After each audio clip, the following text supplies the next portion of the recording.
সামলানো যাবে না, সেই কারণে নাকি তারা মানে পারমিশন দিচ্ছেন না।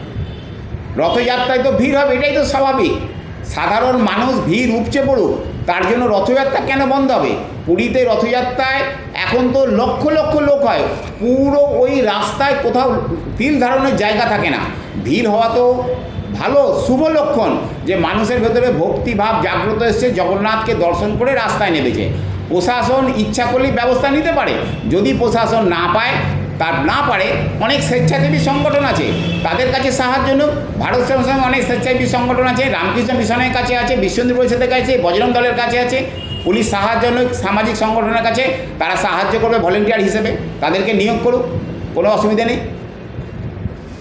এটা অপব্যাখ্যা, ভুল ব্যাখ্যা। এটা সরকারের আসল মানসিকতার পরিচয় নয়। প্রশাসন পারে না এরকম কোনো কাজ নেই, সব পারে। তাই প্রশাসনকে শক্ত হাতে আর এই বিষয়ে সিদ্ধান্ত নিতে হবে এবং রথযাত্রা চালু করতে হবে, এটা কোনো কারণই না।